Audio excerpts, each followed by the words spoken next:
السلام عليكم. في امهات كتير الفتره دي بتتصل بتقول ان انا عايزه ابني يصوم او اعود ابني يصوم من امتى او ابدا معاه ازاي. يا ريت تقولوا لي او تعرفوني. في الفيديو ده هنعرفكم ازاي نبدا الصيام ونبداه من سن ايه. انا الدكتوره نيفان رضا، استشاري اطفال واخصائي تغذيه علاجيه وعلاج سمنه ونحافه. طبعا اطفالنا بيحبوا يقلدونا في كل حاجه وده المعروف. نخلي بالك ان انت دايما لما تحبي تبداي حاجه مع الطفل ابدايها معاه بمزاجه، ما تغصبيش عليه.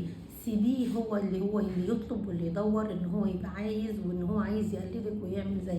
دايما ما تتعوديش انك تفرضي عليه حاجه والا مش هيعملها، لانه حتى لو عاوزها مش هيرضى يعملها عشان احنا فرضناها عليه. فخلي بالك ان انت دايما لما الطفل يبقى حابب ان هو يعمل حاجه ساعديه وحببيه في ان هو يعملها. فاحنا ان شاء الله داخلين على رمضان والاطفال دايما بتحب تقلد اهاليها وبتصوم، فدايما بنقول ان احنا يا ريت ان احنا نبدا من سن 7 سنين. هو مش اجبار ولا الزام، هو تعود علشان الطفل يتعود ان هو بيصوم وان هو هيبقى حابب ان هو يصوم وياخد على كده. هنبدا معاه من سن 6 سنين، هعوده ان هو يصوم لحد الظهر، وبعد صلاه الظهر هعوده خلاص ان احنا كده كفايه، هيفطر وبعدين ياكل حاجه وبعدين يبقى يكمل معانا تاني وقت المغرب. ده من اول سن 6 سنوات. هاجي على سن 8 سنين ممكن ابدا معاه اول اسبوعين في الشهر ان هو يصوم معايا لحد الظهر وبعد كده يكمل لحد العصر. كده افضل، بلاش اخده مره واحده علشان هو يقدر. الا لو انت حاسه ان هو قادر ان هو يكمل، خليه يوم او يومين في وسط الشهر ياخدهم كاملين كده، وراقبيه برده وتابعيه. شوفي ان هو عنده استعداد. انت ادرى واحده بابنك ان هو يقدر يصوم ولا لا، يقدر يكمل ولا لا، صحته تسمح بالكلام ده ولا لا. ده من اول 8 سنوات. نيجي بقى عند 9 سنوات ابدا اول يومين 3 انه يصوم لحد العصر وبعد كده خليه يكمل معايا لحد المغرب، وطبعا برده برضاه وبمزاجه. لازم هو اللي يبقى عايز وما اغصبش عليه، وهو اللي يبقى حابب ان هو يعمل الموضوع ده. اخليه يكمل معانا لحد المغرب.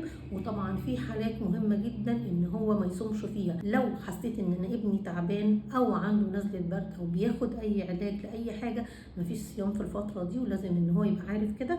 اول ما يخف ان شاء الله يبقى يكمل صيام عادي، مفيش مشكله. لازم تلاحظي لو في دوخه عليه طول النهار او حصل ان هو بقى كسلان وهمدان ومش قادر يقوم او مش مركز، لازم في الحاله اللي زي كده توقفي الصيام وتاكليه او تشربيه اي حاجه، وبعدين يبقى تاني يوم يجرب تاني، مفيش مشكله. طبعا احنا هنبدا الصيام يبقى لازم هياكل معانا ولازم هنظبط له وجباته. اول حاجه على الفطار زي ما احنا كلنا بنبدا، بديله تمرتين او 3، نص كوبايه ميه، وبلاش ميه كتير عشان خاطر ما يبتملاش بطنه ويعرف ان هو ياكل. بعد كده ممكن حبه شوربه صغيرين دافين ويكمل الاكل. مش لازم ان هو يقعد في الفطار يكمل الوجبه كامله زينا، لا، ممكن ياكل حاجه تشبعه، حاجه صغيره، وبعد ساعه او ساعتين اكمل له وجبه الفطار تاني. معانا الوقت بقى من الفطار لحد السحور. دايما خلي بالك انه ياخد كميه سوائل، ميه او كميه عصاير، ولو عصاير فريش يكون افضل علشان التغذيه وعشان الفيتامينز. الفتره دي كلها ممكن في نص الوقت اديله قطعه حلويات او فاكهه او زبادي بالفواكه او عصاير الفواكه الطازه في الوقت دوت علشان خاطر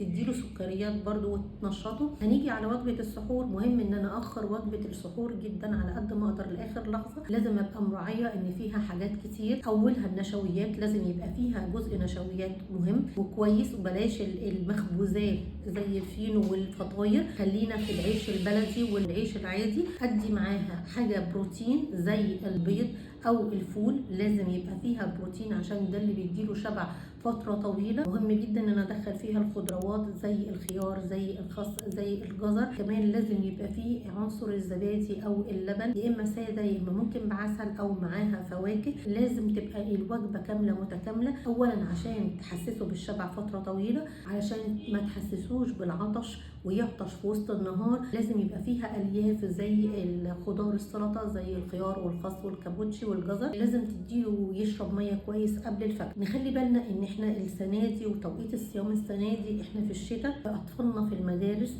وبيبقى عندهم امتحانات وممكن يبقى عندهم حصص كتير. الطفل لو مش قادر بلاش ان هو يصوم. لو عنده امتحان ومش قادر ان هو يركز او حاسه ان هو محتاج ان هو يبقى تركيزه عالي ومش قادر، ممكن ان انا ما صوموش في اليوم ده. لازم اخليه يبقى عارف ان هو لو حس ان هو دايخ او عطشان ممكن ان هو يشرب ونكسر الصيام مفيش مشكله، ونبقى في يوم تاني نصوم. في حاجات بتمنع الصيام طبعا.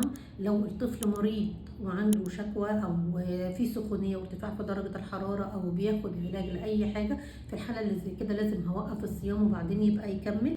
مهم ان هو يشرب طول النهار ميه وسوائل كتير. خلي بالنا ان الكلام ده بيبقى تعود، ما هوش اجبار ولا الزام، احنا بنعوده. هو بيبقى ملزم بالكلام ده ابتداء من سن 12 سنه، فلازم يبقى قبلها متعود على ان هو يصوم وواخد على كده. لازم ادي كل القيمه الغذائيه فتره الفطار وفتره السحور. بلاش ان انا اشربه منبهات وشاي ونسكافيه، عشان الحاجات دي ممكن تعطشه وتخليه يحس بالعطش وقت الصيام. دايما خليها حاجات فريش وحاجات طبيعيه، وبلاش تبقى حاجات سكرها عالي. نخلي دايما كل حاجه هم يحبوا انهم يعملوها، بلاش ان احنا نفرضها عليهم عشان يقدروا يكملوا. وكل سنه وانتم طيبين، وربنا يحفظ اولادنا جميعا. شكرا.